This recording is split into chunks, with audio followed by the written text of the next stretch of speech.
It is what it is. It is what it is.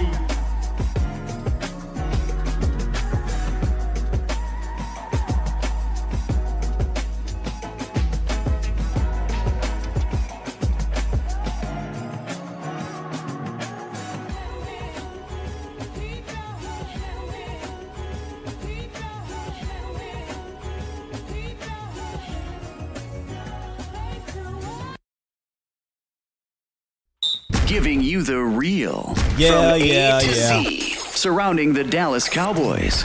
News, updates, rumors, transactions, takes, and more.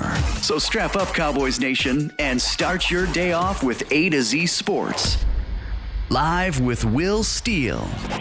3, 2, 1. Here we go.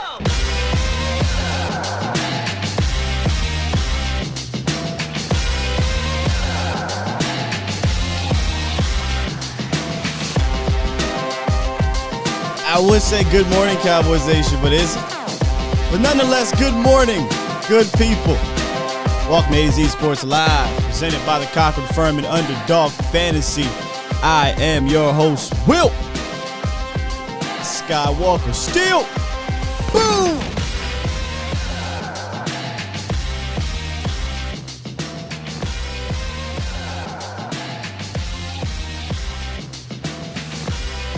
Just allow me to.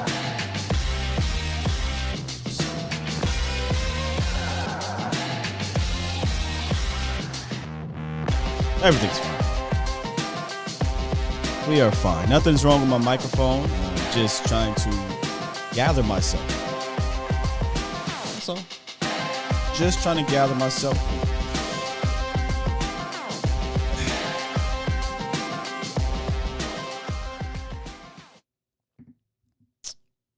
I don't want peace. I want problems always. They ask you how you are, you just have to say that you're fine when you're not really fine, but you just can't get into it because they would never understand. Coming up today, we're going to talk about some practice notes. Got some, I don't even want to use this term. I guess we got some good news about a certain player, maybe coming back. Got some starting information from Coach McCarthy. Then we're going to talk about Tyron Smith. All right, now that's out the way. What's good, Cowboys Nation? I'm gonna try my best to. Let's just be real, man. Let's just be completely honest about today and Tyron Smith news. It's not going to be fun at all. But we'll work through it. We'll get through it. Obviously, I know y'all got a lot on your mind about it. So you can call in 351-999-3787. I'm going to give my take on this whole situation. And then we'll try to find a solution, right? We've already seen over on Twitter and everywhere else around Cowboys Nation, so many different things being thrown out there. Here's the beauty of this situation, if there is anything beautiful about it, which there's not. We've been talking about this scenario since January. Let me calm back down. Y'all don't want to get angry, Sky, at 8:32.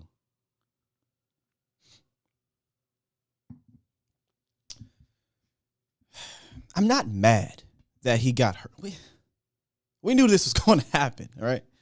The thing that is frustrating me is that you could have saw this from a mile away. And I believe that there has been personnel, front office malpractice, whatever you want to call it, and it started all the way back in March.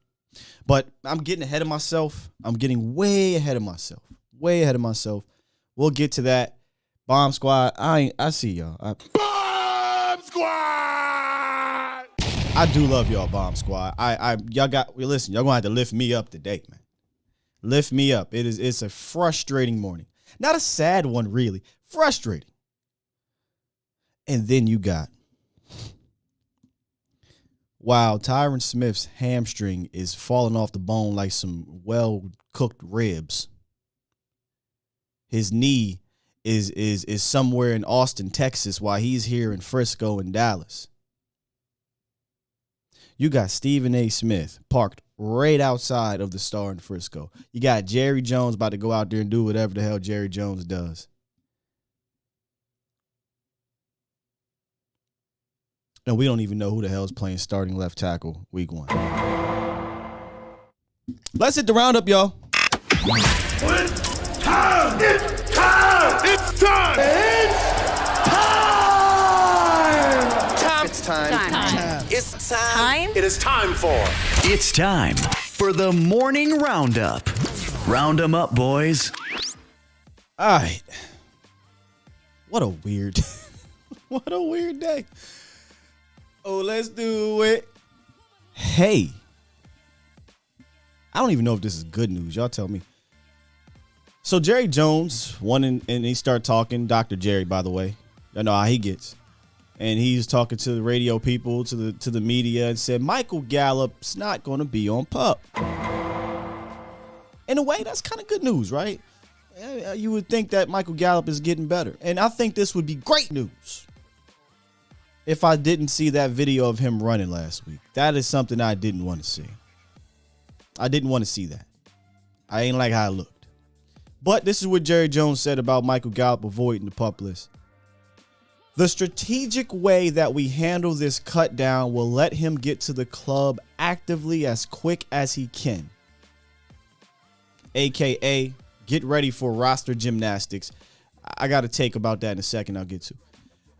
He also said, we don't want to do anything that would limit him from us getting him back in week 1. Huh? Okay. He ain't going to be ready for no damn week 1. But ever since he got the surgery, the hope was that he'd be in good enough shape to come back hopefully by that 3rd week and be full strength. I don't even know if that's possible. But they said that, yeah, you know, he's going to be back. I say don't rush this man. You signed him for 5 years. So it's a weird situation. I wish I didn't see that video. I might feel even better about this. But that is supposed to be the good news. Michael Gallup may return prior to the 4 weeks he's supposed to be out. The roster gymnastics. Y'all, I was going to do a 53-man roster prediction and all that stuff yesterday or tomorrow. I ain't doing that shit. Let me tell you why I ain't doing it. Because the roster you're going to get, the first one, ain't going to be close to what you're going to get when it's time to suit up week 1. So all I'm going to do is I'm going to wait till they do the 53. Then we can have a conversation about, hey, who's going to get cut and all that good stuff. So I know it's just, it's easy content, right? It's fun. But let's just be honest. They mess around and not have a single special teams player on the roster when they do their 53 just to get other guys on there and put them on IR and PUP list or whatever it may be. So we're not going to do that here on this channel. There'll be other channels that'll do it, but not this one because it'll be a waste of time. All right, moving on. We'll come back to the wide receiver topic maybe. I don't know. Another weird thing that happened yesterday. Coach McCarthy went in front of the press prior to practice, which we were at, and I was going to give some notes about, but it might not matter. And this is what he said about McGovern and Tyler Smith, who would be the starter. He says, those decisions aren't made, but if we started today, Connor McGovern would start at left guard. Obviously, Tyler is coming on strong and has done some good things. Tyler is just like the rest of our rookies. He needs reps to get better. We'll give him reps. On McGovern at center. This is another interesting thing that he said. What did he say here? We'll try to eventually get him some work on Friday night at center. Talking about McGovern. He's been a center for us at times last year. Those are the kinds of things we'll talk about. Man, I don't know, man. I mean, there's a ton of spin doctors in the chat, so maybe y'all can help me out with this, but the way this offensive line has just been going this offseason has been perplexing. Now we're getting McGovern center reps, but he's your starting left guard, not your first one. Just hold tight. We'll get to it. And then, of course, the most depressing news of today. Tyron Smith, and by the way, I made this graphic prior to the breaking news that happened right before I came on air. Tyron Smith, at first, this was the first pre-diagnosis that came out about midnight yesterday. Quote, Cowboys left tackle Tyron Smith suffered a torn left hamstring during Wednesday's practice that will keep him out indefinitely and cost him multiple months of the 2022 season. Oh, but then it got worse. Per Ian Rappaport, Cowboys standout left tackle Tyron Smith actually suffered an avulsion fracture of the knee, meaning the hamstring tendon that sits on the back of the knee pulled off the bone, and he needs surgery, sources say. If he's back at all, it'll be December. A tough loss per Ian Rappaport. And that's obviously where we have to begin this show. Tyron Smith, that's the big news that come out of yesterday. At practice, I was there, saw the play, obviously, but the other angle, the guy that got the video that's going around the social media, you could see the non-contact injury that happened. Immediately when it happened, I lied to you not, my heart just dropped into my stomach. Please get up, please. And he was down for a few seconds and he was rocking. So I'm like, come on, please just get up. So he got up and I'm like, all right, at least he got up. Then he starts walking over and he's limping. I'm like, all right, maybe it's a sprain, maybe it's a cramp, maybe it's something minor. But immediately, I mean, this is no joke. He didn't stop at the sideline, take his helmet off, talk to the trainers. He got up, took his helmet off, walked and kept walking and kept walking and walked straight to the locker room. I said, that's not good. Still holding out hope, still thinking, okay, maybe something's not severe. You know, he'll be back next week, couple weeks, whatever. Then the next two plays, Josh Ball comes in there and Sam Williams just bullies him. I mean, on back-to-back snaps, Sam Williams just lifts this man up, gets into the backfield. One would have been a sack, but they don't do that. The other one was, I think it was a run play, and he knifed in front of Josh Ball as he was lifting him up and dump trucking him. And then I don't even know if they scored in those situations. They were kicking a bunch of field goals yesterday. And we'll get the practice notes if y'all want to. And I looked over to, I think it was Boss, and I was like, man, we got to do something. We got to do something. And before I get to the chat and before I get to the phone lines, because we already got somebody on the horn, hold tight. It's 717 too, so definitely hold tight. I just got to get this out there that I truly do believe this has been personnel malpractice.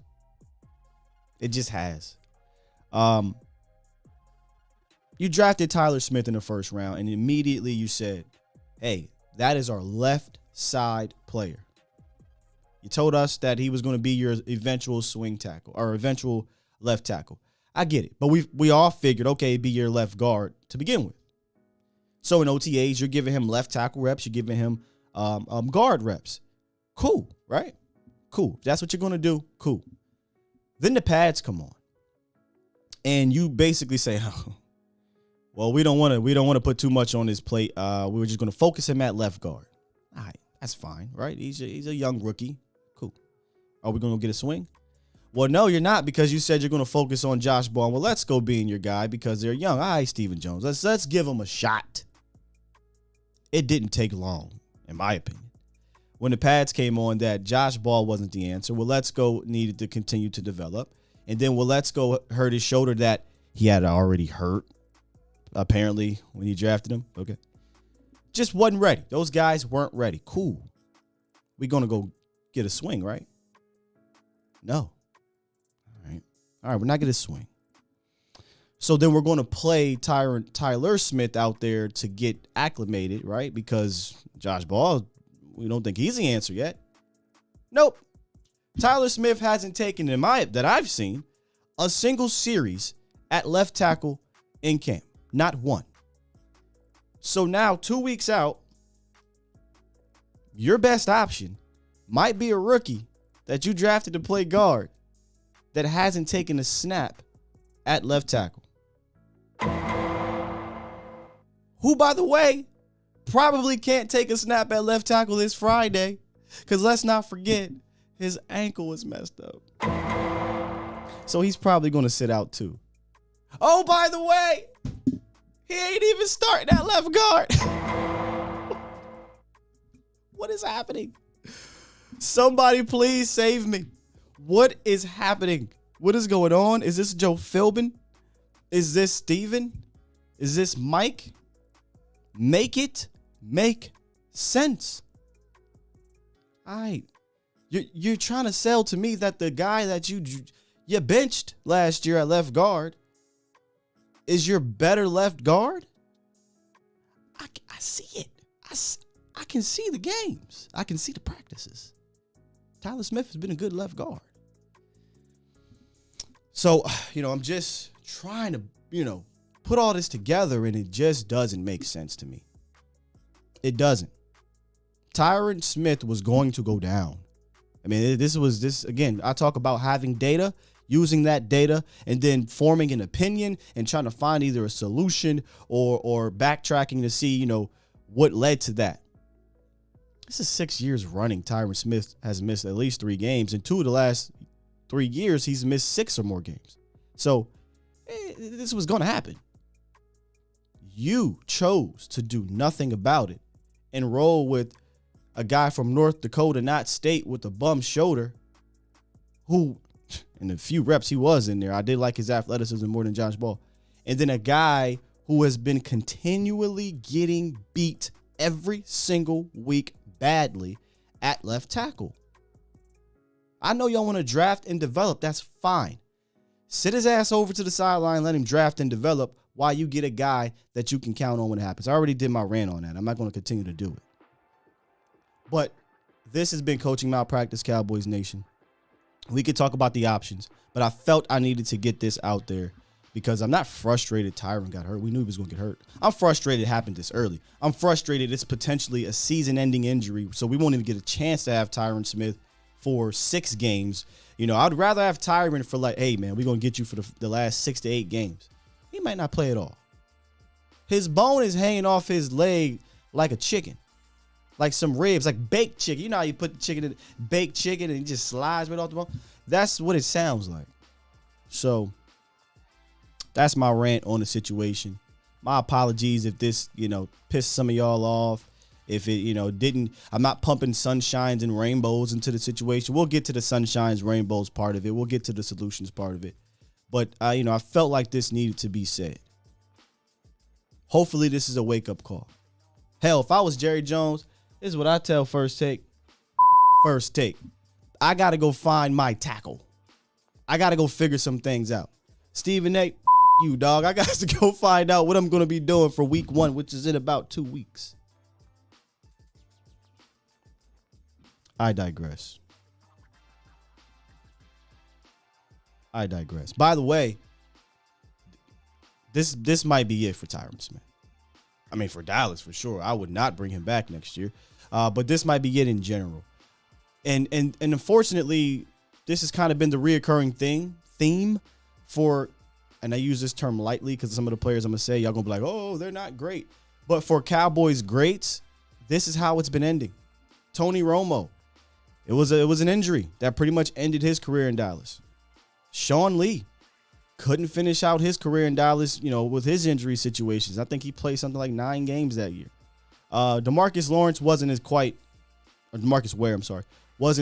severe. He played 13 games his final year, but it was injuries that ended his career in Dallas. And now Tyron Smith is going to fall in line with that. Now, you can go back more with Michael Irvin and whatnot, but just of the recent era, they hold on to the greats no matter what. And then, but by the time it's too late, this happens. Now, DeMarcus Ware is a different situation because he still went on and performed. But, it just, I don't know if it's bad luck. I don't know what it is. But how many times have we said, man, if Tony Romo could have just stayed healthy? Man, if Sean Lee was healthy, he'd be Hall of Fame. Man, if Tyron Smith stayed healthy, yada, yada, yada. So that's where we're at with it, man. I know. I'm looking in the chat. I see the name Collins, right? I'm guessing you're talking about Avion Collins, and we'll get to these solutions. Just had to think, I know y'all hate Lael Collins, but this is kind of why I was like, hey, just deal with him, smack him on the head, whatever, but put him at guard then. Because you know what he allows you to do? If Tyron goes down, you still have tackle depth.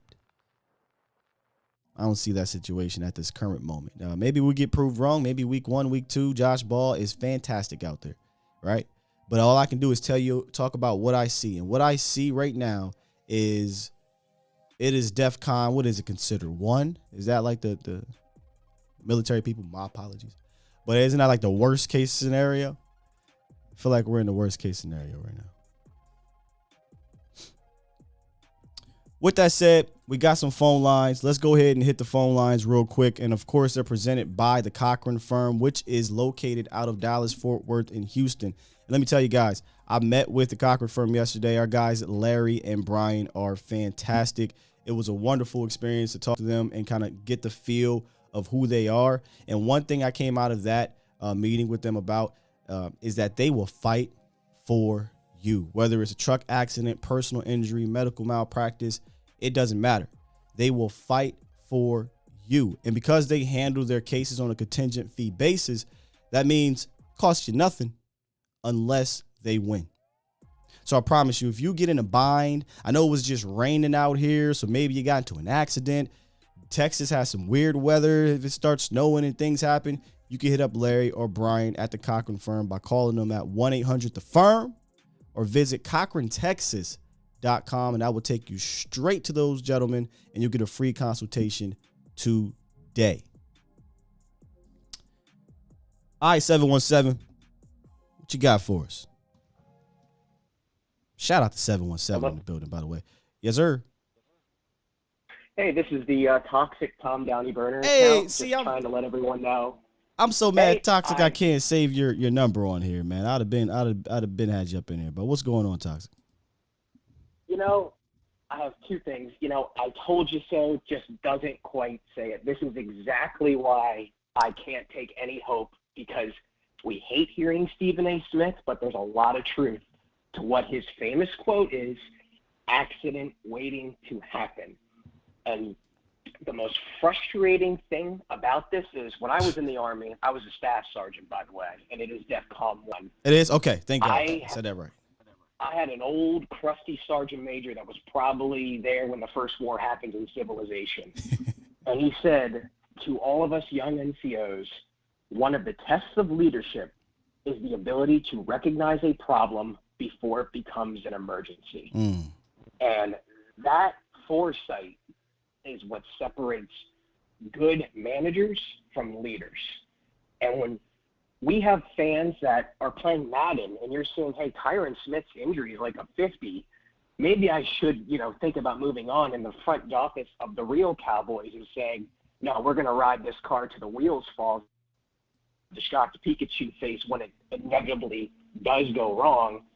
At the end of the day, it's just, as you like to say, part of my French, what the fuck is wrong with you all?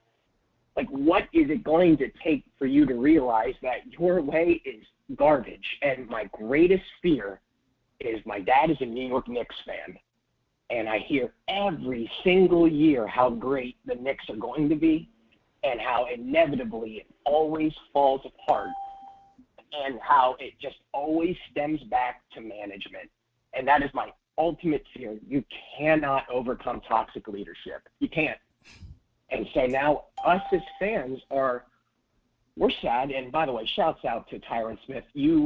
I hope he retires, because the last thing I want to see is a guy who gave years to the Cowboys to be laying on the field in pain and not able to enjoy the quality of life and the money he rightfully earned. But at what point does this front office realize, we are not doing justice? As you said, it's beyond incompetence right now, like laughably incompetent. And my question to you is, go ahead, sir. Go ahead. No, I was going to say they could end up going 17-0, and it still doesn't deter from the fact that leading up to this situation, there have been hiccups, and that's saying lightly, right? There has been malpractice. All right, they can win every single game, but you can't reasonably look at us in the eyes as Cowboy fans, or if you're a Cowboy fan and you're the Skittles and Rainbows about this situation. Like, are you being serious that you think everything is fine at the tackle spot and they've done everything the correct way? This is the way to go about it. I would rather you just tell me, hey man, I'm being a homer and I'm just trying to stay positive, but and just tell me that. or be real and say, yeah, man, this the way they went about the situation, it's been a mess. And now we're in that mess. And now we have to hope like hell that the mess we can sift through. But I digress. Go ahead. The other aspect of this is, to me, winning in anything in life, from business to even football, baseball, basketball, it's very rarely one large decision. Now, occasionally you'll have a huge pivotal, like a hinge moment that shifts the tide. But winning is about attitude, culture, and discipline. And it's a series of small choices that leads up to the fall off the cliff moment. And if you just go back to just how the last season ended, in every single step to where we got now, all the drama, the scandals, them throwing Cooper's name in the mud, regardless how you feel about Cooper, never heard of a team other than the Cowboys to be like, well, we're going to release you. Oh, but we'll trade you too. You actively went and slandered your players or made them look bad. Well, and then got rid of them for nothing. Well, Toxic, I feel you. I don't want to go back too far. I kind of want to stay on the tackle situation. I don't mind you using the leadership for that, but I don't want to go back too far about Cooper and Randy and things like that. So, okay. Yeah. The only point I was trying to say was, like, it's just a series of decisions, and now you're going to enter into this season. And as Jason Garrett, Coach Clapp always say, which I did agree, you need to stack consecutive good days on good days. And when was the last time we had 2 good days in a row of good news from Dallas? Period. And that sets the tone. I know Wayne entering into the season. I know Wayne had 2 good days in a row. Josh Ball ain't had 2 good days in a row at left tackle. I'm just saying. Maybe he has 2 good games in a row. Maybe he does. Who knows? But not right now. But hey, Toxic, we as you already know, we got a whole lot of callers today, brother. So we're gonna get through those as best we can. Take care. Stay safe, Scott. All right, man. You too. He should change his name from Toxic Tom to Toxic Leadership Tom Downey Burner account. I like that term. Toxic Leadership. It is definitely that way. 100%. All right, look, man. I'm going to let y'all get it off y'all chest. We ain't going to get to these notes, but maybe we will. Who knows? So let me just get to the options real quick.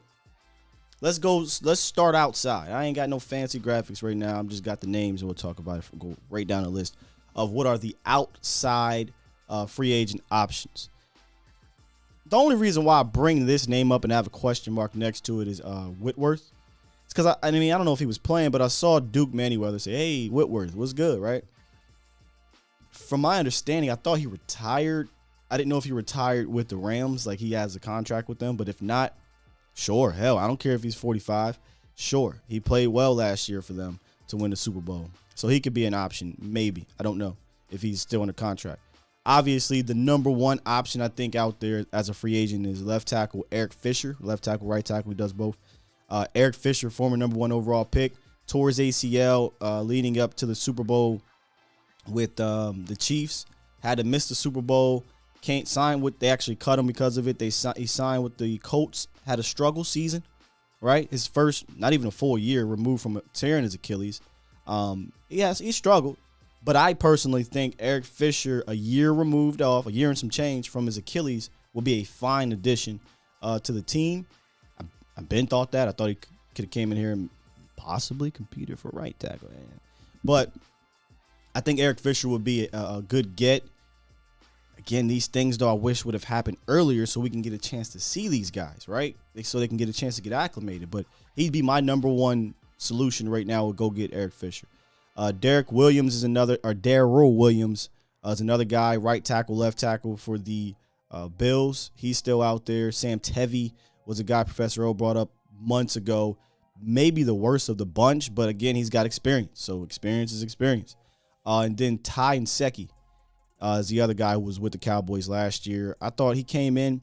Ty Nsekhe wasn't a perfect player at all, but there were certain possessions where Ty Nsekhe kind of bucked up and he got it done. And one of those possessions was against the Minnesota Vikings last year where Tyron Smith got dinged up again. And Ty Nsekhe had to go in, and he helped. He helped win that game by giving Cooper Rush some time. So those are the outside options. I think all these outside options, in my opinion, would be better than the internal options in regards to swing. Talking about Collins, talking about Josh Ball, talking about Waletzko. That is not to say that all these guys have been playing poorly or anything like that, because Collins is not. Collins has looked. He's had a good camp at right tackle. Let me just say that. Perfect player, no, but it looks more confident in Josh Ball than all camp, really, in all preseason. So Avion Collins is a name that's been brought up to maybe take over right tackle. Danny, if you're in here, Danny Savage, weeks ago you said DEFCON 1 to you would be soon as he gets hurt, we should move Zach Martin to left tackle. Don't think that's a case. And then what I said was, shoot, if you're going to do that, I'd rather move Terrence Steele to left tackle. This was under the assumption you lose Tyron for 2 or 3 games, right? As much as I like Steele, I don't know that I want to move him to left tackle for a season. A season where you didn't prepare him for left tackle in the offseason. And don't take my words for it. Take All-Pro Hall of Famer Zach Martin's words for it. He said moving from left to right is extremely hard. Don't take Zach Martin's words for it. Take Terrence Steele's first couple games at left tackle when he had to do it with no preparation. It was awful. Now, he got a little better from it, right? He started to get a little better enough to be like, yo, that's my future left tackle. Not quite yet. I would have to see a lot more than that. Better enough to say, yo, Steele's my left tackle for the whole season. I got to see. He had to train, in my opinion, that left tackle for that to be the case. I've seen about 6 practices, 2 preseason games. I ain't see Terrence Steele over there one time. So now what we're going to do is try to train Terrence Steele in 2 weeks, maybe, to go play left tackle. Switch all the muscle memory, the techniques, everything has to go. If that's the case, just be ready for some hiccups for a while until he gets acclimated. And we don't even know what peak left tackle Terrence Steele looks like, because he only played 3 games over there, and then Tyron came back, and then he was snip, snap, left tackle, right tackle, swing tackle. He was all over the place after Tyron came back. So not an ideal situation. Move Avion Collins over there.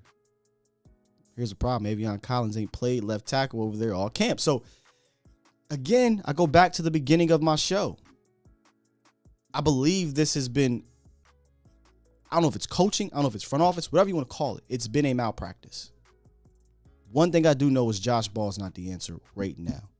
He may prove me wrong. And if he does, y'all know me. I don't give a damn. I'll come on there and say, hey, I'm wrong. Josh Ball has looked fantastic in the regular season. But according to Michael Gelkin, they were already looking for tackle help prior to Tyron Smith's injury. They said the same thing about wide receiver also. Prior to Tyron Smith's injury. That goes to tell you how confident were they really at the swing tackle position. I digress. 214. What it is, what it do. Hello? Yes, sir. You are live. Hello? Oh, yeah, I'm sorry. This is Bobby calling out of Dallas, man. Good morning, Bobby. My only thing I have to say about the Tyron Smith situation is they pretty much mishandled it, you know what I mean, upper management, you know what I mean, for all the years. Because when's the last time that Tyron's played a complete season? What, about 5 seasons ago? About 6 or 7 years ago. 6-7 years ago. I mean, this looks bad for upper management. And my question would be, what kind of message does this send to the offense as a whole, especially the leader in Dak? You get what I'm saying? Like, you spend all this money, to invest in your quarterback, and this is the type of investment you know what I mean, or this is the type of investment you show for his protection. Yes. It's just a bad look, man. I mean, and then we got 2 weeks before the season even starts. I mean, our best bet is to get someone, maybe trade for a swing tackle, somebody that's already active, but to get somebody that's basically waiting out there sitting on the couch, or to, you know what I'm saying? Like, yeah, so you're talking about like Isaiah Wynn, who I didn't realize. Maybe an Isaiah Wynn. I didn't realize how maybe short not he really. was for a tackle. That's very interesting. He's like 6'2". Tevin Jenkins is another guy I think who's on the trade block. They moved him to guard. Maybe you trade for him, move him to tackle. My thing, what I'm worried about is will Steven want to part ways with the draft pick? I think this is one of those wide receiver situations where you should. Maybe not a first overall pick. I mean, a first round pick. But, yeah, you got to explore every option. You got to explore trades. You got to explore free agency. And, obviously, you got to explore in-house. You're at a point right now, I don't think there's a reasonable answer. So you throw everything at the wall and see what sticks in the next 2 weeks.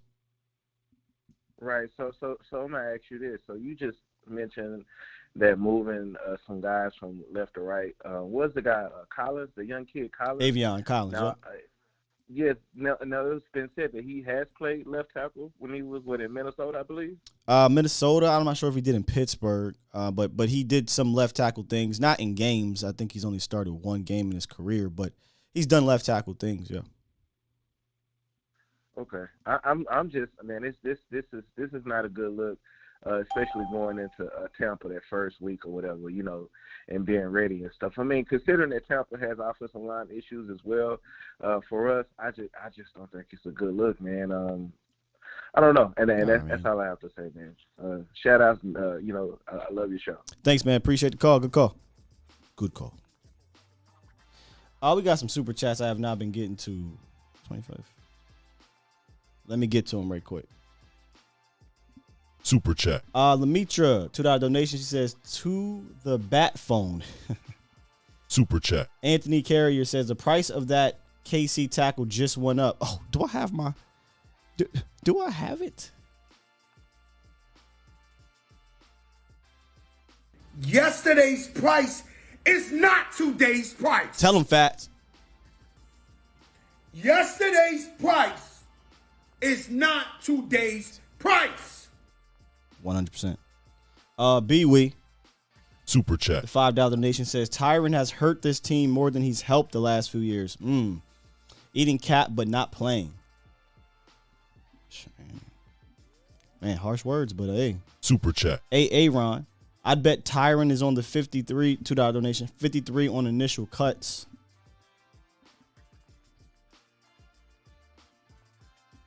They do got to do some roster gymnastics. So, that'd be part of the gymnastics that they got to do. Super chat. The Trip Music, $2 donation. I feel like y'all spoke this injury into existence. Sir, you living under a rock the last 7 years?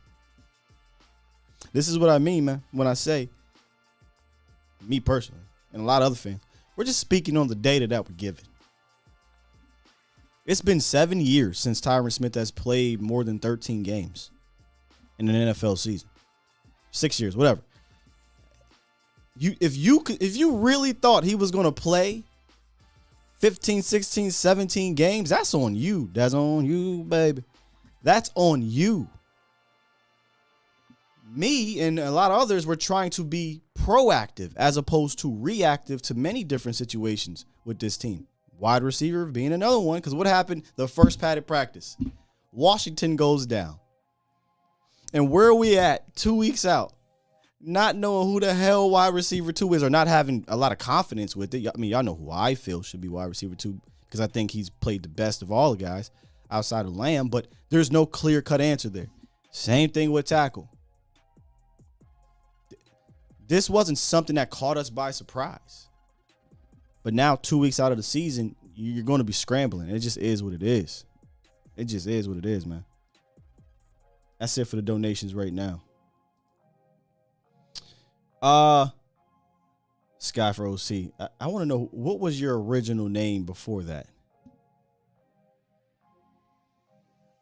Stephen White, wasn't you the caller that said y'all got him? Oh, no, that was Marv that said y'all got McGovern benched. I was going to say that earlier.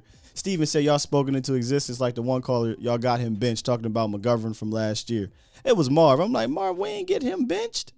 We didn't hurt Tyron Smith. But see, that to me, that tells me the type of fans y'all are, and that's cool. Now I know how to approach it. Like, I know what the conversations I got to have. Nothing wrong with it. That's the type of fan you are. It's cool. I just have a different conversation with you than I would with others. See, we got Boss on the horn. What's good, boss? What's up, Scott? What's up with you, man? Oh, man, just chilling, man. I wanted to just obviously talk about this crisis. And I think I know how they're going to handle it, and I think it's kind of obvious because obviously we have the benefit of now having the hindsight of training camp. And in the hindsight of training camp, to me, you have to move Steele to the left tackle position because the swing even. So can I ask you, how is that obvious? That because they didn't do it not a single time all training camp. I've been to 6 training camp practices and watched 2 preseason games. Terrence Steele didn't take a lick of a snap at left tackle. So I'm just curious, how would that be considered obvious? It's obvious from play. So when you look at the play of ball, right, it's like, I know it's almost like this. Everybody got a plan until you get punched in your mouth. I think Mike Tyson said that. He did. So obviously the plan to try to have ball as a swing and kind of give him the developmental reps, and it was an obvious plan to do that with Lesko, but then obviously you seeing some punching in the mouth, so you got to kind of lean on, to me, your lunch pail guy. And to me, the person that has the prototype to be able to handle this crisis is the guy that's been always the crisis guy, and that's Steele. So Steele was the guy that they obviously stepped in when Lyle was out for a season. He was the rescue guy, even as an undrafted free agent. Started bumpy, got better, right? So then it was another crisis. Lyle suspended 5 games. Who steps in? The lunch pail guy. And he handles up, though, at right tackle from the developmental reps that he got as a rookie. So then, obviously, we had a crisis with COVID as well as the injuries with T. Smith last year. Who steps in? The lunch pail guy. And so Terrence Steele. I'm saying all that to say this. Yes, he did struggle at left tackle, but at this point, he got the game reps, and he was at least improving as he was playing more left. Right. So, I mean, he showed improvement at the end of 2020 a little bit to give them confidence to keep him on the roster in 2021. But my only drawback, and it might not matter because you ain't got a choice, is that it's going to take time. Like Zach Martin, like I said, don't listen to me. Listen to Zach. Zach is telling everybody moving from left to right is extremely difficult. Don't listen to Zach. Listen to Steele. When Steele moved from left to right with no preparation, right, he looked bad, man, really bad. So it may take some time. The difference, I think, this year is that if you move Terrence Steele to the left side, maybe you go through some growing pains for 3 to 4 weeks, and then it comes together towards the end of the season. Yeah, and it might not even take as long because he already kind of took his lumps last year. Like, to me, there's nobody that actually develops faster through crisis than Steele. And so at this point, it's like, who would I trust? Would I want to trust one of these developmental rookies? Hell no. Would I want to trust a street? Or would I want to trust a guy that shows me that he's the constant professional in crisis? And that's Steele. And then also, I mean, I actually would trust Whitworth and Fisher a little bit more because I've seen them play Fisher was just a Pro Bowler a year and a half ago, and Whitworth just won the Super Bowl over there, playing in many crisis moments and coming off injury. So from outside free agent options, I actually like those guys better. But interior options, boss, I'm with you. I think Terrence Steele would be the move. So what would you do at right tackle? I already know what you're gonna say, but I want you to explain it to the folks. Yeah. So Vontae Collins, and see this benefit of Scott and I being out there because we saw that the plan that they was working on. They never move Vontae to left side, but they was moving ball right and left. So that was telling us that they was obviously looking at ball and giving him the reps at practice to be the swing. But the guy who had the better games, and it's clear, is Collins. It's just clear. Yeah. So to me, if you utilize this line, and it's obviously not perfect, but it's almost like what's the less of the two evils? The less of the two evils is the guy that's been and what? Let me slow down and say something real quick. The whole point of preseason is supposed to be to evaluate these guys, see what they do under the lights, see what they do under pressure. It's no way possible to put all them tackles in a competition shakeout and not say that Vontae was the most stable out of the backup guys. couldn't look So, me in the to me- eye and say that Josh Ball has been better than at left tackle than Collins at right tackle. I would call the staff a liar. I would call you a straight liar. So, and that's if we're talking about pure competition, pure film, and pure evaluation. So on the evaluation, at this point, you leave Avante Collins on the right, and then you put the emergency guy on the left, or the second option, which is a risky option, you take your first rounder and you give him emergency reps at left tackle, and you have to commit to running the ball because you know you did not give this guy the development he needs to be the contingency. So option one is put the guy out there with the experience, which is Steele. Option two is go ahead and get your first rounder ready with crisis by fire, similar to what happened with Steele when he was a rookie. But you have to be committed to running the ball because you already know it's going to be a learning curve for Tyler Smith if you move tackle. Especially because you didn't give him any reps in camp. So, I love the word you use as crisis. So now, you just got to – it's DEFCON 1, man. You just got to throw everything at the wall, whether that be Steele at left, Avion at right, Terrence at right, Tyler at left. I just don't think Ball is the answer right now. Like, I don't know how they can go into the season, boss, and be like, all right, yeah, we're good with Josh Ball. I mean, not seeing it, man. I would feel better if he was on the right because Dak could see it. Right. They could, they could do things. Help. They can move the pocket. They can put tight ends. They can shift. They can do running backs over there to kind of aid with the anticipated pressure. But to put Ball on the left, that's literally, man, that's planning malfeasance.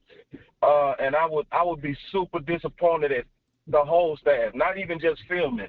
I would instantly start going crazy on everybody that's affiliated with the offense because how do you pay your quarterback that much money but put some guy out there with no experience at all or starting at all and say protect our investment? That would be the craziest thing, and I couldn't trust the Cowboys if that happened. Not at all, brother. Not at all. That was my take the other day was, do you trust, for all those that are putting on the Superman cape for Ball, one simple question. Do you trust him to go – and I didn't mean for it to be like right now, but I said right now. Do you trust Josh Ball to go protect your $160 million franchise quarterback right now? And I don't know the people that put the cape on. I don't know what their answer was. But a majority of the fans said no. So, hey, boss, I appreciate you calling me, man, giving me your take, dog. All right, big dog. You take it easy, man, and good job. Thanks, fam. You too. We got some super chats. Super chat. Shout out to King, my guy King Element. $5 donation says, play Tyler at left. Take the growing pains. At the very least, we know he ain't going to get Dak killed. I'd rather have penalties than to hurt Dak. I mean, yeah, that's true. Shout out to Shaq. Super chat. Says, just let Tyler get those reps. Hashtag condolences. Appreciate you, Shaq. By the way, Shaq is a Viking fan. I would love for Shaq to kind of give me his take on how Avion looked in Minnesota at the time. Super chat. And then Joe DeGruner, shout out to you for the $5 donation, says Steven and Jerry need to get on their private jet, take that 45-minute flight down there to Houston and do whatever it takes to get Lermy Tunsil. 1 second, Joe. No, I ain't tripping.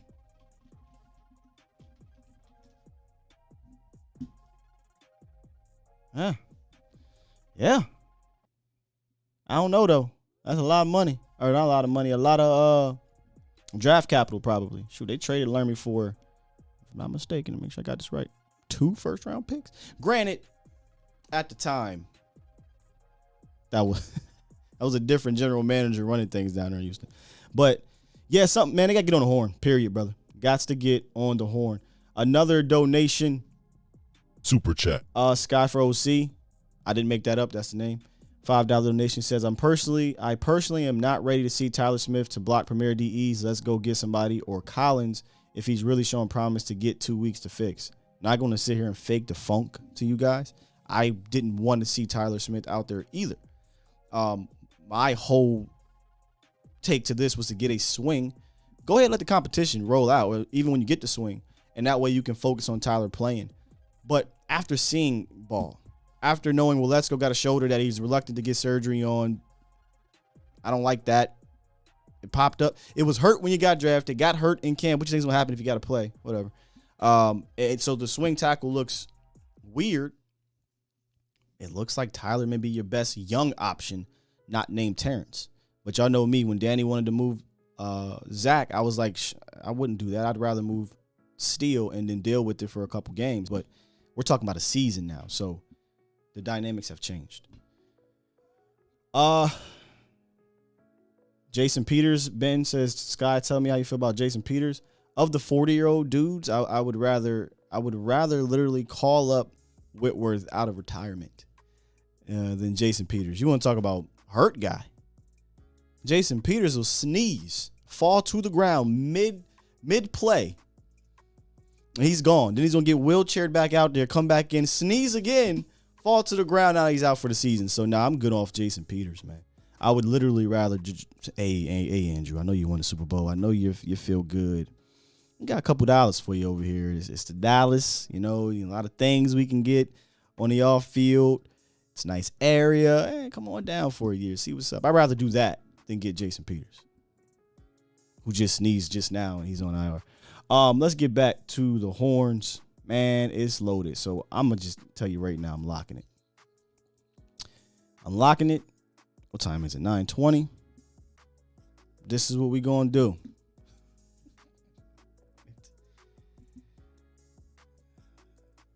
Too many callers, man. So we're going to do. We're going to try to get through as much as we can, y'all. Let's start off with Set It Off Chris, man, from Frankly Football. What's good, brother? Hey, man, clock game, baby. Let's just go and get on with it. Let's get it out the way. Clock game. On the phone. Clock game. By the way, shout out to the 700 folks we got watching here, almost 800 when you include Facebook. Salute to y'all, Bomb Squad. I appreciate you. Bomb Squad! Boom! Mm-hmm. What's up, man? Yeah, man. Hey, man, everything's love. Listen, I'm going to get in, get out. The news we always talked about. We talked about it earlier in the year. I'm going to just get your point of view on a 2-week, maybe 3-week run. You turn around, you take Terrence, put him at left, push Zach out, sign Eric Fisher, get him up to speed, up to snuff, and then switch it all back after 3 weeks and run with that. Just my thoughts, because I can't even be how can I be mad at that, Chris? Go ahead. How can I be mad at that? Because right now we got to throw anything out there. Aside from moving, and I'm going to get to Danny, aside from moving Zach to left, not doing that. But yeah, I'm not mad at the situation. Yes, a 3-week run. You get him in here. You get him in the night. Sign him. Get him up to football speed. He's an All Pro, or he has been an All Pro. I need him to be able to be sufficient enough at right. I said this going early in the off season. Terrence is about to get paid. You make Terrence your left. You can go draft, or Walesko can go play right, or something along the line. But anything outside of that, you've already played your hand in the first round next year. You're going to go get a left tackle. That's neither here nor there. Down the road. I mean, until proven otherwise, from my understanding, Tyler Smith will be or is your future left tackle. So they may just do that. Okay. Yeah. Yeah. I mean, you can do that too. I'm just saying, you got 2 weeks to the season. Everybody's having O-line problems. That would be the smartest and wisest decision.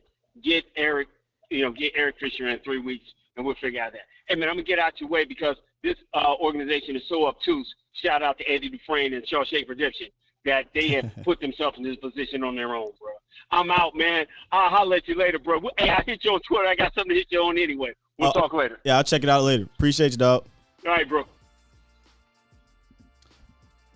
Yeah, I mean, listen, there's not many options that you'll throw at me, except one, that I'll sit here and I'll argue with you about. Because at this point, man, we just got to figure it out. Because we got 2 weeks to the season and some change, but in reality, it's one. After Friday, everything, and it really should be about now, everything will be about preparing for Tampa. Everything. So next week, you got to get going. All right, Danny, tell me why we should move Zach Martin to left tackle. No, I don't even. Good morning, Scott. Good morning. In all seriousness, good morning, sir. Listen, I don't even care about Zach Martin, moving him anymore. I'm just so sick of this organization. Here we go. 2021, Could have had Creed Humphrey, all-pro center. No, went with Kelvin Joseph.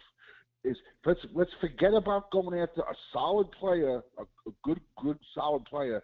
Let's go after a boom or a bust player.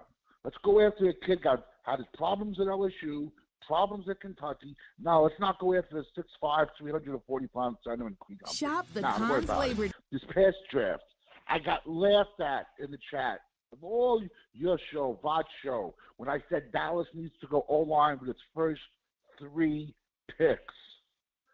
I got laughed at. Don't worry. We got Sam Williams and we got Tolbert. They're going to play left tackle. Don't worry about it. Forget about that. Everyone was happy with these picks. How were you happy? Going into the draft night, we had the weakest position, and it's even weaker now.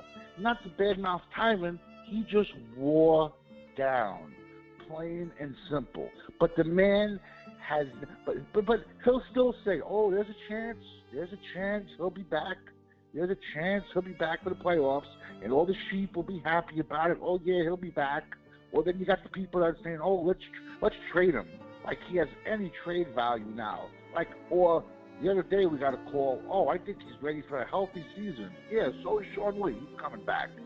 But this is, even against Denver, he played 5 games practice-wise. I did. He looked like the, and my phrase was, he looked like the Tin Man on his feet. He went down he looked like when the no contact injury, it looked just like kind of how when McCoy blew the no contact was the out. scary version. Yeah. Oh, my bad. It was like, but it's like we knew this. The left tackle should have been addressed 5 years ago, but no, we hold on to people, and so how do you pay a quarterback $160 million, and right now our O-line is a joke. Our O-line is a joke, and they're saying Tyler Smith's a little nicked.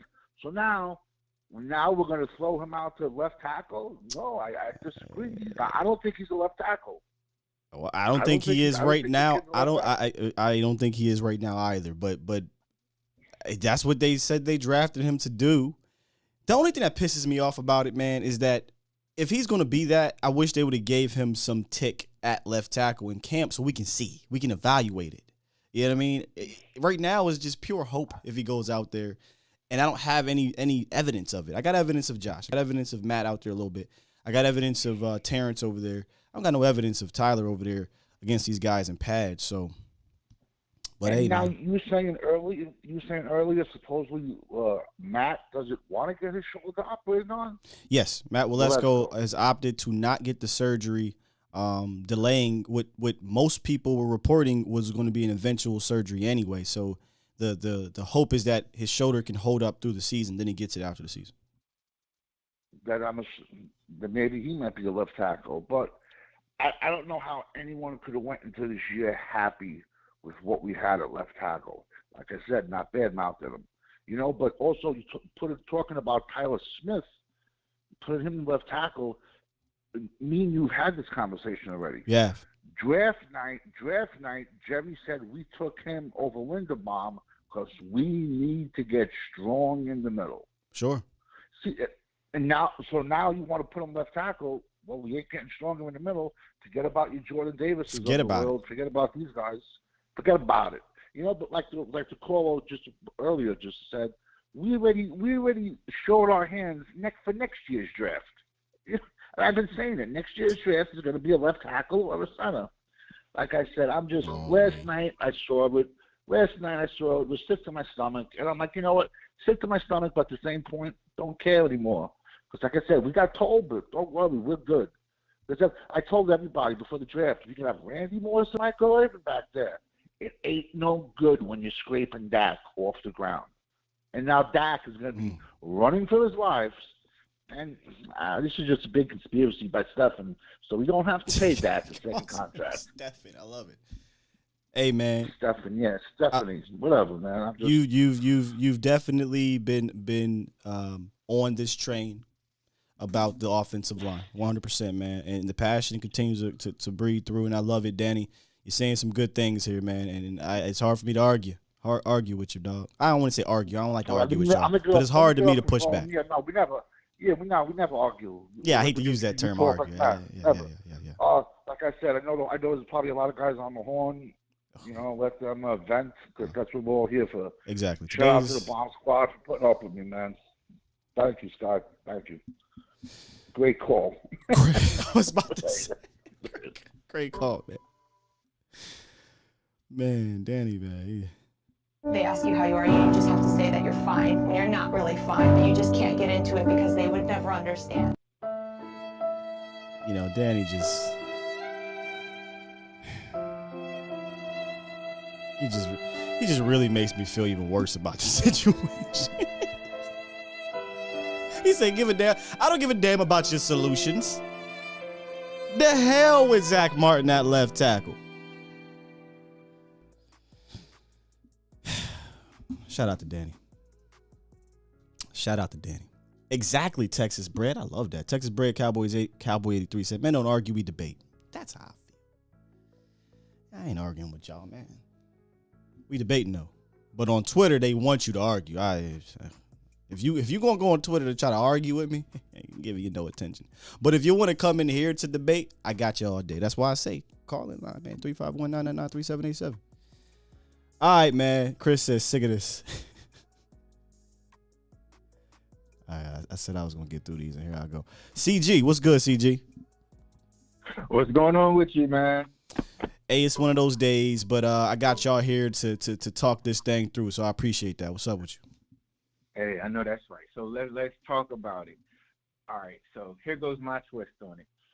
First of all, we've been screaming all off season. There's no way you go into the season thinking Tyron Smith was going to play a whole season. That's stupid. The staff had to know that. The front office has to know that. So I feel like they already have some people in mind that they're going to try to grab off the streets.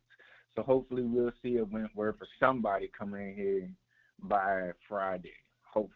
That's my prayer. That's just hoping that they do that, because there's no answer on the roster.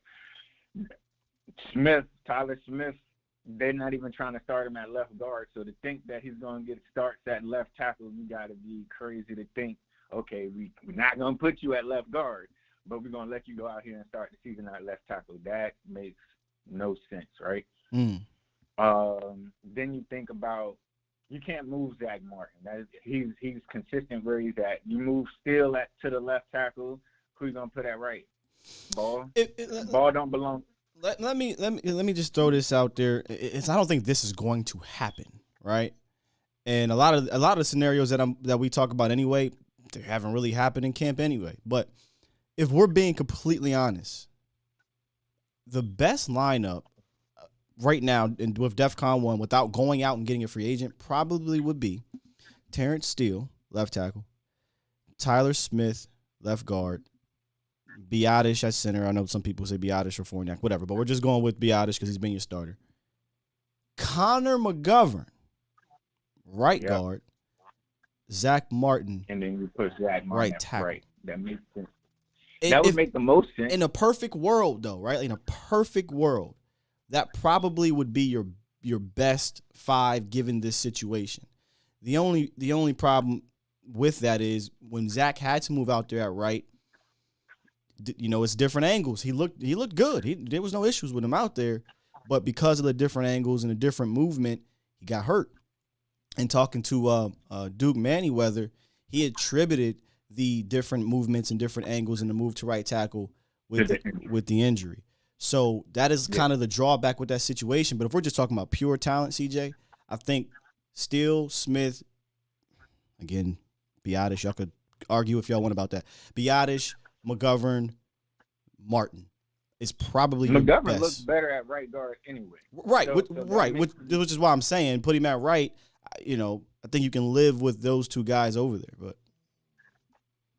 yeah, that's if they don't go find somebody off the streets. But we also know Philbin, the offensive staff, and I know people in the chat are talking about, well, he doesn't want to move to left, right.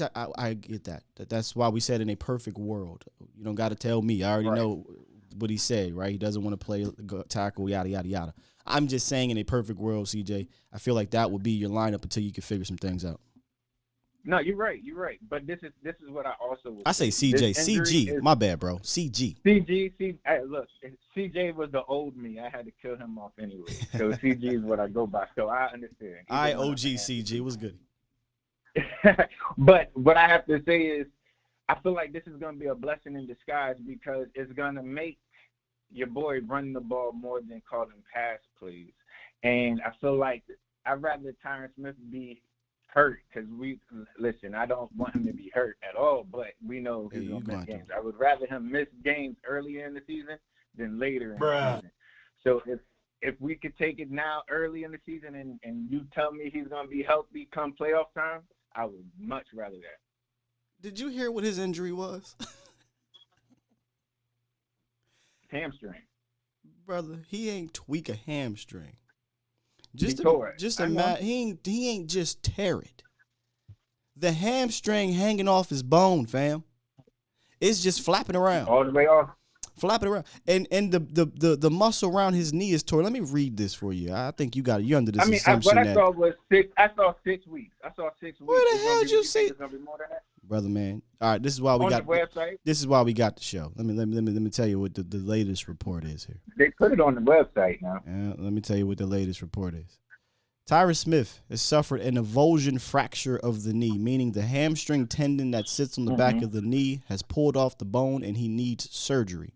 If he's back at all, it'll be December. Earlier implications prior to that was that Tyron Smith tore his left hamstring. He'll be out multiple months. Yeah. Oh. I got you. So he's done. So what we need to do is go get somebody. Yeah, this ain't I think the conversation switches if it was like, oh, Tyron Smith's going to miss 6 weeks, which really is only 4 weeks because the season doesn't start for another 2 weeks. I think the conversation's a tad different. You're talking about not getting Tyron Smith back at best till sometime in December, if at all. So that means you're going to need a tackle for the remainder of the season. Yeah, so at this point, you better go give up a second or a third round to go get somebody. But, yeah, when I read on the website, it said 6 weeks. That's why I was going off of that. Mm-hmm. Yeah.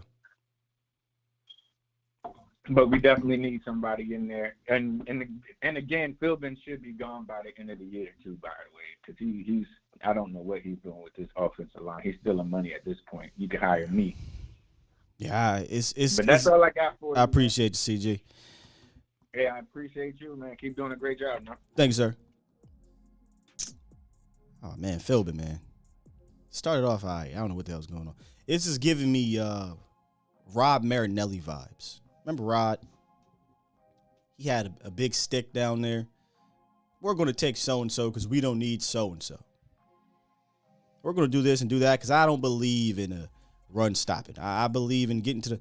He had his philosophy, his ways, and Rod's a hell of a coach, like coaching up these guys down there. Hell of I ain't no knocking him, but it's giving me those vibes where they so damn old, stuck in their ways.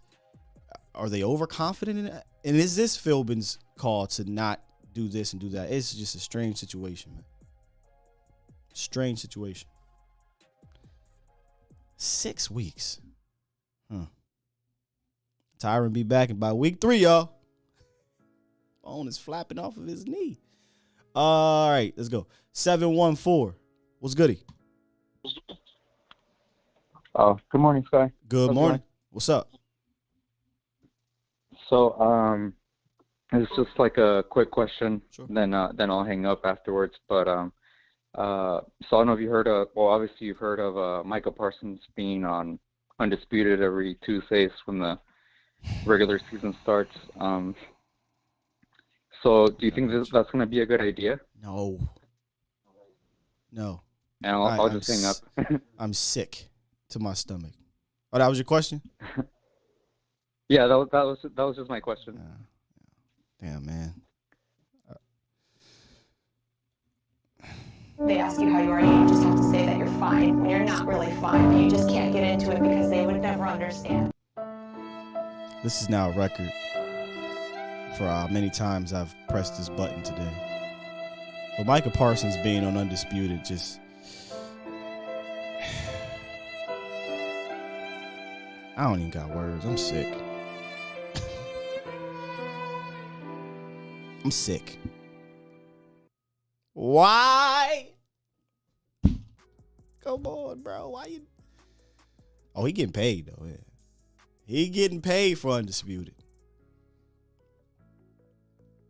I'm done. I don't even want to talk about this. I don't want his name. I don't want that guy's name in the chat. I don't want the algorithm to help out that channel. Nothing. I'm sick. I'm gonna leave it at that. Bullshit. 540. What's up?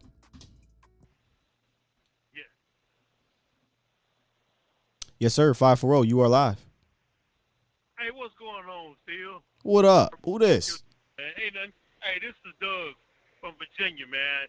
I really like you and Voss's show. Thank you, sir. But I'm gonna get right to the point, man. Yes, sir. You know, this is why Dallas is the way they are, and it's always gonna be like it's on this line, because if you get Jerry Jones and Steven out the way and get them to start being like Parsons told when he was there.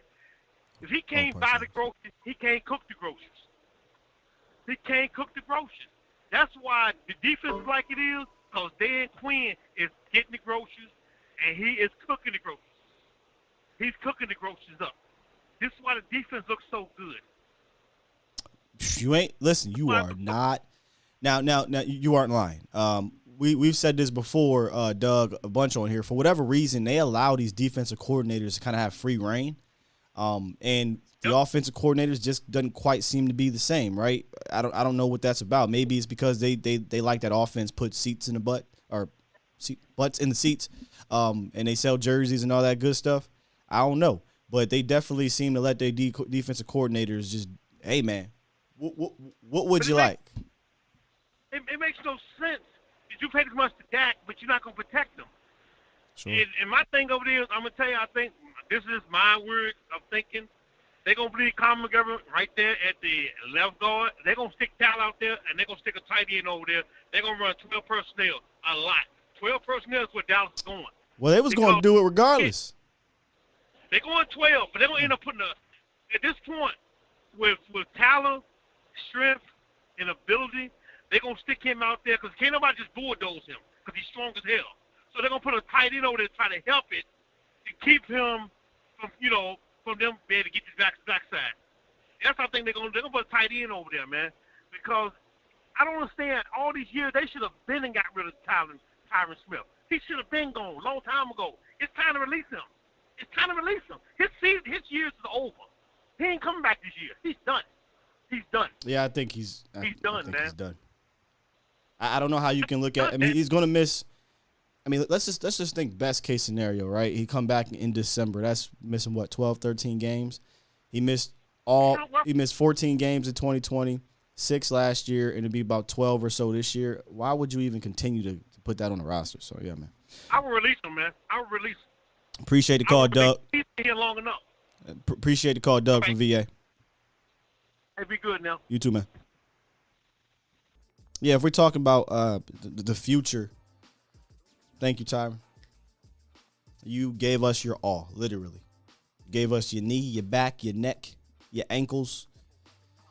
You know, they didn't put a robot leg thing on your arm. You was such a bionic type of dude for a while, but yeah, it's time to move on, man. Y'all still talking about Micah going on that show. There's a very sinister part of me that wants Micah to absolutely rip those dudes so bad. So bad. To hold it down for him and Cowboys Nation. That they be like, hey, man, if this how it's going to be, we can't have him back, man. You know, he's too real. It's too much for us. And he airs them out. But then the reality part of me says, oh, they would welcome that. That's ratings. That's great TV.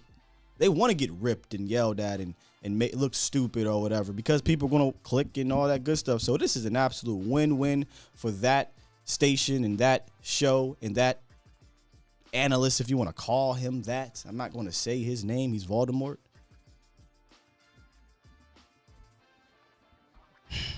Professor O said, what a day for the Cowboys yesterday. Mike McCarthy states that our first-round pick's not starting. Michael Gallup is likely going to take up a roster spot the first few weeks of the season. Tyron Smith goes down and Micah's on that show. Hell of a day, man. Hell of a day.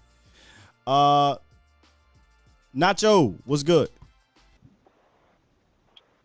My man, welcome to the Dallas Cowboy world, right? Hey, man. Never a dull year. Never, ever, ever. Never a dull month, never a dull week, whatever. No, absolute.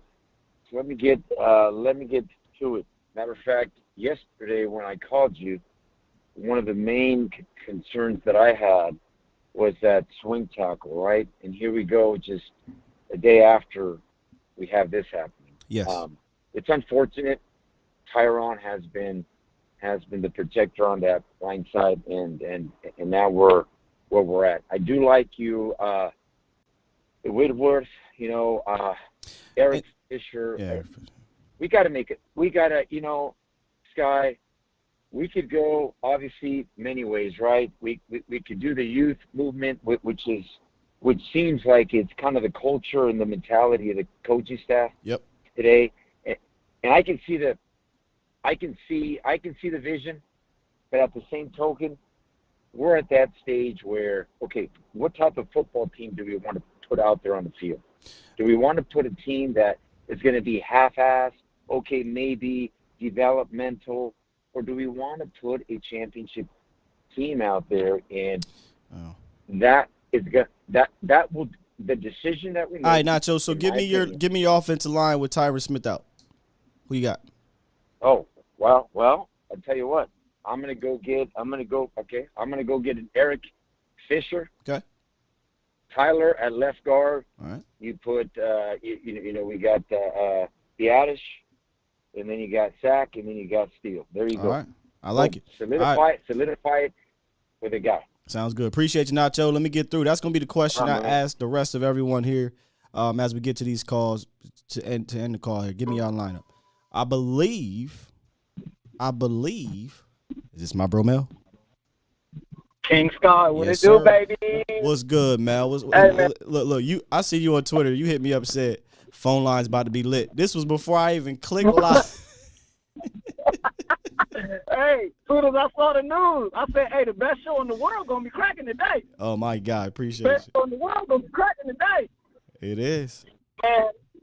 Man, I'm not sad or nor surprised. We knew this was coming all the time. The only people who didn't know was the front office. And I don't know how they didn't know, but I really don't even want to get on that because I don't want to repeat what everybody else has kind of already said. All right, what you got? My thing is this. When people show you who they are, believe them, bro. It's an old saying. When people show you who they are, believe them. The Cowboys are arrogant and overconfident, and they're stubborn.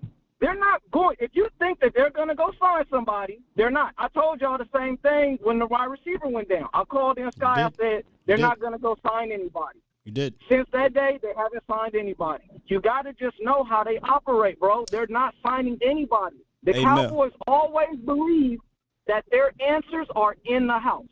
They are going to ride this out until it epically fails. If it goes horribly bad, then you can look for them to sign somebody. But until that time, the answer – well, I don't want to say the answer, but what they're going to go with is already in the building. And I know y'all hate to hear that, but that is what it is, bro. Believe what you've seen. They told you already McGovern was going to be the left guard. They told you that. April 19th, Stephen Jones said, oh, we're not done in free agency. I think ever since that day, Dallas signed, I think it was Turpin. Anthony Barr and Ryan Nall, if I'm not mistaken. Nall might have even been before that. So it might have just been two. They're not gonna go out and get anybody, bro. They're not gonna go out and get anybody until it goes horribly bad. Like if it goes horribly bad, then they'll go sign somebody. But for 1 sec, man, I'm gonna put my Marv glasses on and I'm gonna look at this in a positive. I'm gonna get my Marv. Find a silver lining. I'm going to get my box draws and my Marv glasses. I'm going to look at it positively. The last time we really felt like this was when Romo went out. That was the last time we really, really was like, damn, bro, the season might really be a wrap before it started. I ain't say all And that. I know. I ain't say all that now, but go ahead. But out of that, man, came a lot of good with the birth of Dak Prescott, man. So we don't really know until we know. I know it's not, looking that way, but in reality, bro, we don't really know until we know. So I hate to say, like, let it play out, but we're going to have to do that, man.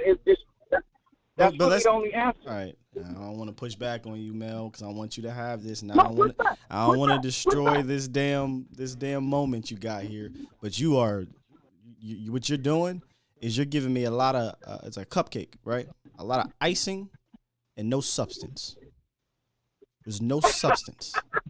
You just put a whole bunch of sweetener, you know what I mean, on top of this thing that doesn't have substance. You just told me Dak Prescott. Isn't that what we do?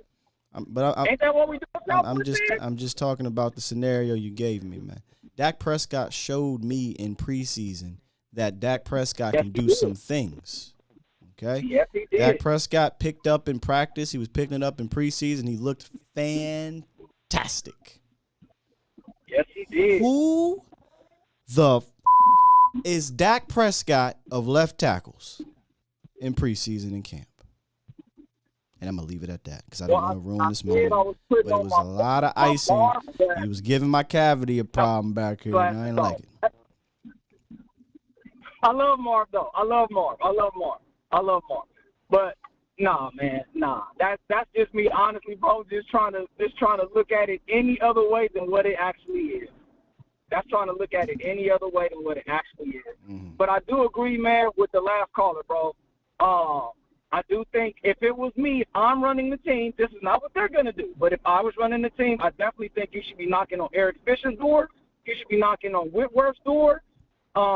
Anybody door you can knock on that has extensive experience at left tackle that can come in and play for you immediately, you need to be at their door with a check.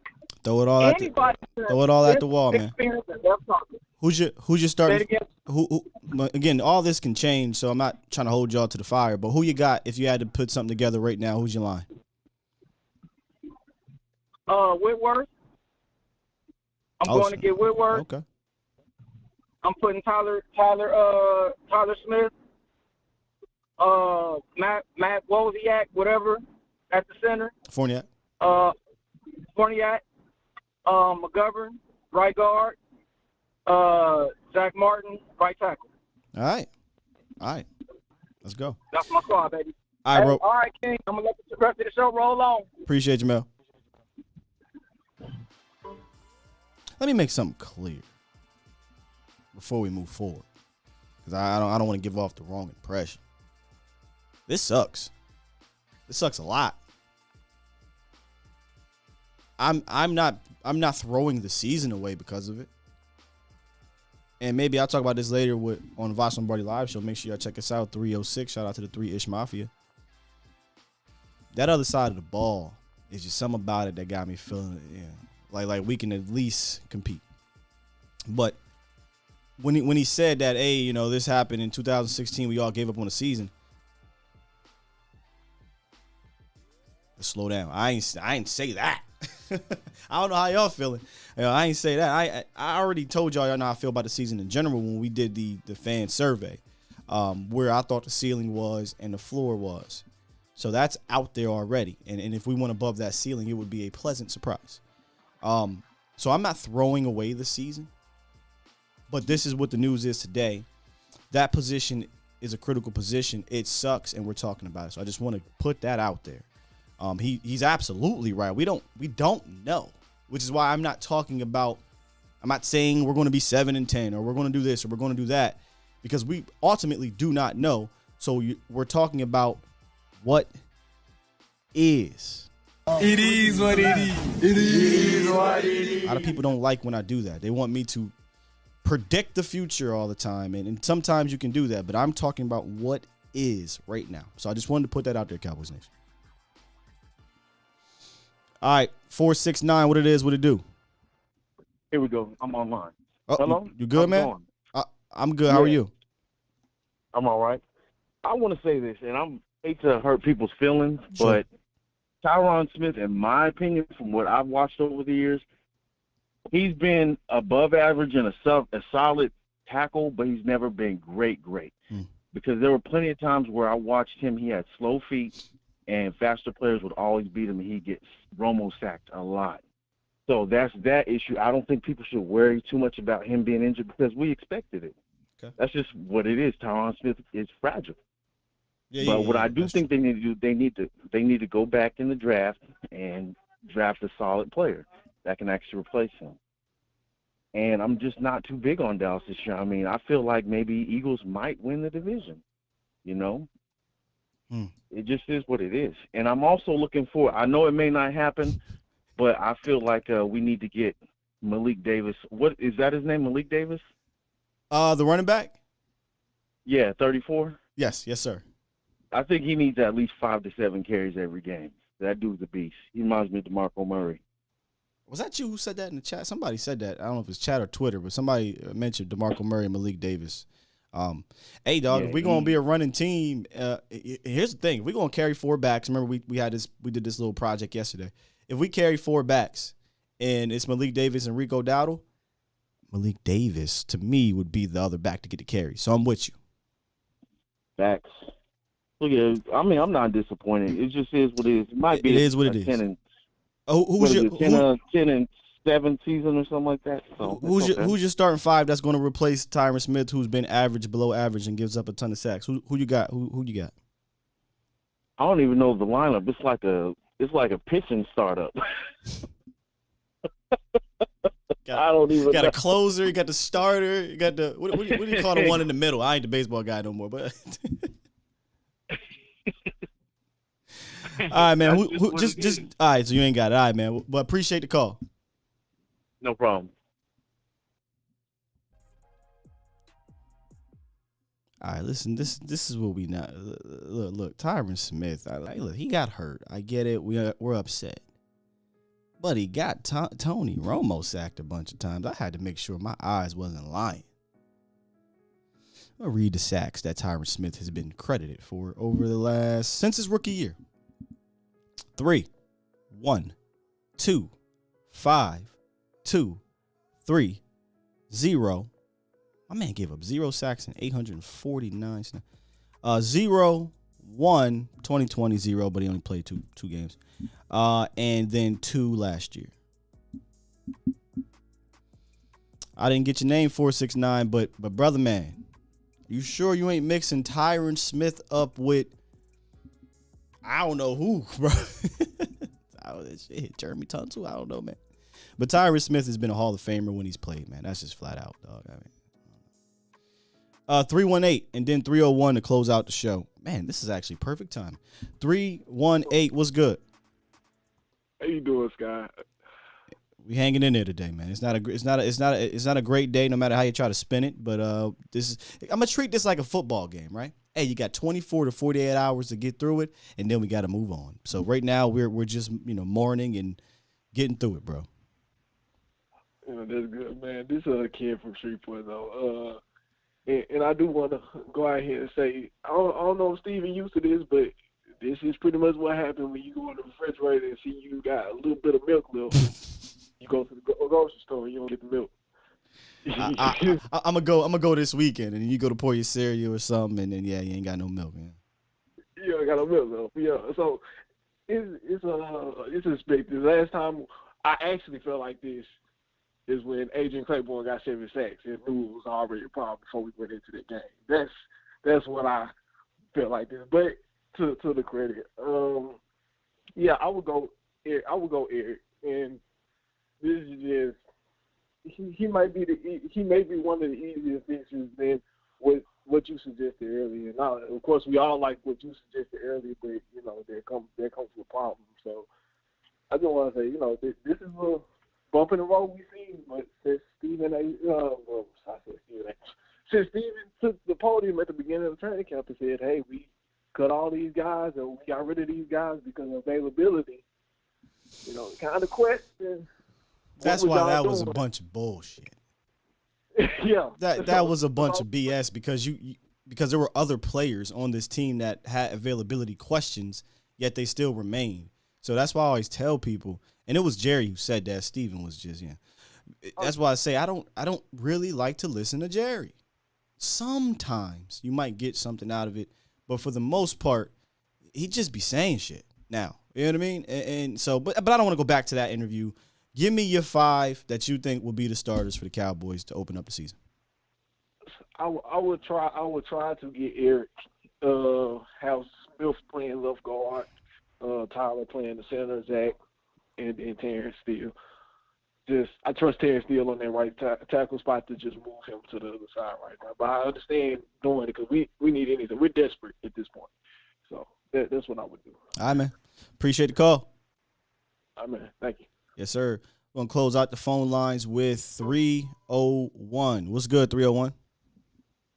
Hey, what's going on, Scott? Jeremiah here, first-time caller. Jeremiah, man, welcome to the show. Hope you're enjoying it. Yeah, appreciate it. I got 2 questions here for you. So after hearing everyone talk, speaking about Tyron Smith, do you think that they put him on IR to save that roster spot and just that he's done for the year, save that roster spot, and bring that whatever tackle that they might be thinking of? I'm not gonna be. I'm not gonna lie to you guys. I'm trying to be as honest as possible. The roster gymnastics that the Cowboys are gonna have to do is gonna be so crazy this year. I believe that it would not shock me if I think it was AA Ron who tweeted or dropped a super chat that said, "Hey, Tyron was gonna make the 53 initially, then they'll IR him." That nothing would shock me now at this point because they're gonna do some crazy gymnastics. So I'm not gonna lie to you and act like I know what should be the move with him. Olden days, gotcha. It's an easy answer. Hey, put Tyron Smith on IR and you keep it moving. Now, with the way the league and the CBA continues to switch things up, I have no idea how they're going to handle this situation. It's clear as day you're not getting him back, best case scenario, until December. So IR should be where it's at. But I think there's different versions. Again, maybe somebody in the chat can help me out. I think there's the version you can bring him back, and there's the version where he's out for the season. I don't know, brother. It's so confusing now. So, yeah, I was thinking about it, and I was thinking, it's kind of like I was thinking back to Dak Prescott and Tony Romo. So if we do go forward and Tyler Smith, they go the Tyler Smith route, they don't bring in anyone extra, put Tyler Smith at left tackle. At that point in December, Tyron Smith gets healthy. Do you pull Tyler Smith out? Like that Dak Prescott situation, and just let Tyler keep on rolling? Where do you go ahead and put Tyler Smith? Now I'm glad you brought that. Great way to end the calls. I'm glad you brought that scenario up because nobody has, and I'm surprised Mel didn't bring that up actually. Now that would be fun. That would be fun. Tyron. So you're saying Tyler Smith goes out to left tackle, has a Pro Bowl year because that's what Dak did. Has a Pro Bowl year at left tackle without taking a snap at left tackle in preseason and in training camp. Has a Pro Bowl year, and then Tyron Smith goes into the hyper chamber, goes to the X-Men, gets all that stuff injected in him, comes back in December. He ready to go. But Tyler Smith is playing like a Pro Bowler. What do you do? Damn, that'd be fun. Yeah. I tell you, let me tell you something. That crossed my mind. I was thinking about it, and I know obviously we can't tell yet, just projections, but just a fun little thought there. Oh, that's the best. That's the best damn thought I done had about this entire situation. And then I got one last question here for you. So with Tyler Smith, let's just say I'm just thinking Cowboys way. I think that they might just go ahead and put Tyler Smith at left tackle. Hopefully they bring somebody in, veteran in, but I think they might just go the Tyler Smith route. I know him as guard, he's great at run blocking. Now, how's that transition to him at tackle run blocking? Will that affect you at all? I'm not big on O-line. I don't know. I'm just curious about that. Do I still got the run blocking tape for Tyron Smith or for Tyler Smith? I think I do. Listen, brother. Here we go. He can run block at left tackle. I ain't worried about that. He has actual tape destroying human beings at left tackle in the run blocking department in college. Gotcha. That was never going to be the issue for him coming in. Would be run blocking. It would be assignments. it'd be his hands, his feet, his technique from a pass blocking department. And can he pick all that stuff up in a matter of 2 weeks before you get prepared for Todd Bowles and the Bucks? Gotcha. I appreciate it, man. Thank you. Again, first time caller. Hopefully I can get back in pretty here soon now. Hey, enjoy listening to you. Thank you, sir. Can continue to call in. Good call. Good call. Good call. Appreciate it. Man, y'all, just the way y'all flow. This was just a good show given the jury news. But I do love that situation, man. Tyler Smith has a Pro Bowl season at left tackle. Tyron Smith somehow miraculously comes back. You know, they staple his bone back to his leg and everything's gravy. What do you do? That would be the Dak Prescott, Tony Romo situation. That'd be fun. That'd be fun. All right, man. Y'all still 700 deep up in here. I appreciate y'all. I told y'all it wasn't going to be one of those shows where it was going to be a lot of fun because of the situation. But, man, y'all made it as fun as possible. So we're going to get to the chat before we get up out of here. All right, Mel says, loved it. By the way, go ahead and drop y'all starting five. I meant to type that in the chat. Y'all starting five right now, August 25th. Again, I'm not holding y'all to it. More data means things can change, right? But right now, who you got as your starting five? I'm gonna be realistic. I'm gonna do the more realistic thing, and then I'm gonna give you what I would want. What I think they will do. Damn, I don't even know what it is. All right, I'm saying I think they're gonna go Tyler. I'm not even confident with that, but I think they're gonna go Tyler, McGovern, Biotish, Martin Steele. That's what I think they're gonna do. And I'm not even strong with that one. What I would do, Terrence Tyler, McGovern, Terrence Tyler, Biotish, McGovern, Martin.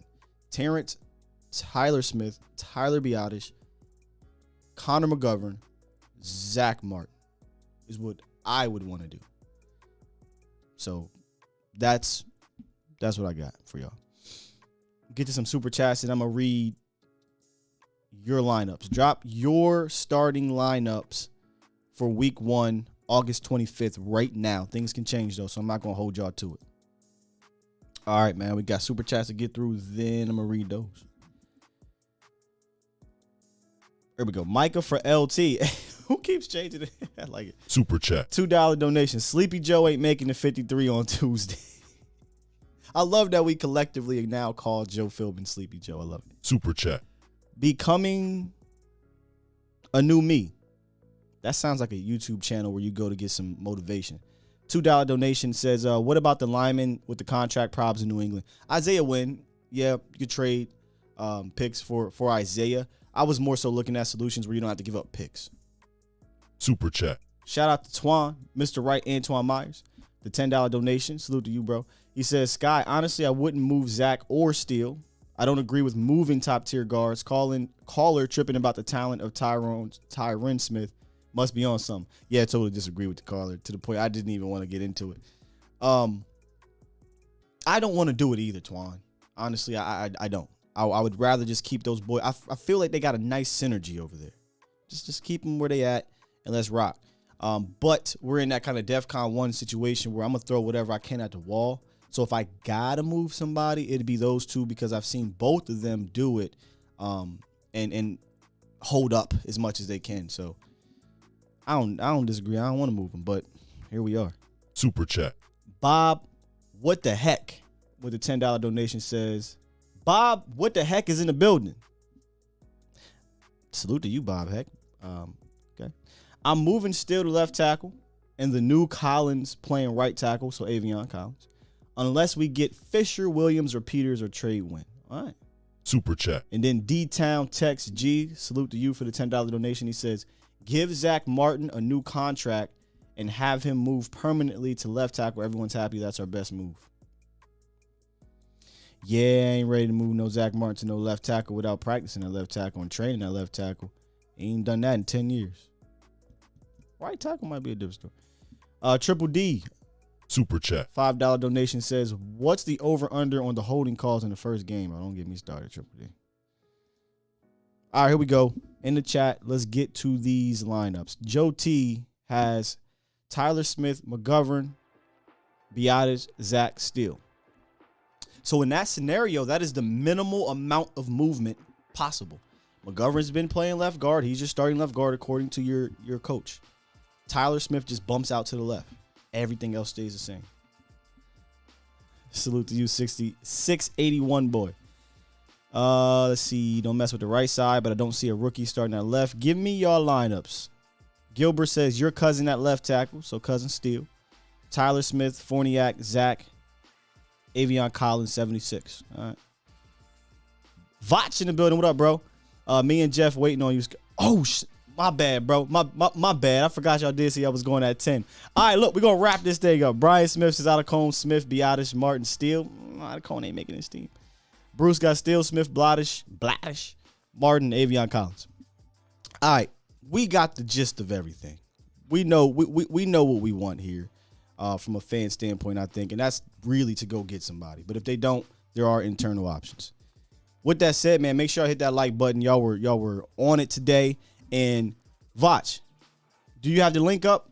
I'm gonna try to do a Vach raid. Fucking love those Vach raids. Y'all got the link going? Let me go look, Vach. If you got the link, Vach, send me that so I can drop it so everybody can run over to Vach and Jeff's channels. Yep, you do. All right, here we go. Here go Vach's link. Jeff, where's your link? Shout out to my bro, Jeff Kavanaugh, and my bro, Vach Lombardi. Let's find Jeff Cav. And, of course, Jeff is a boomer when it comes. Oh, Jeff got a link. Jeff is on. He's live. Here we go. And here goes Jeff's link. So make sure y'all go and bomb Jeff and bomb Vach's stream right now. I think. I don't know if Vach is even streaming, but whatever. Go over and raid. I don't know what to call it. A sky raid. Sky raid. And tune into them as they give y'all this good Cowboys content. Love y'all to death. We out of here. Peace.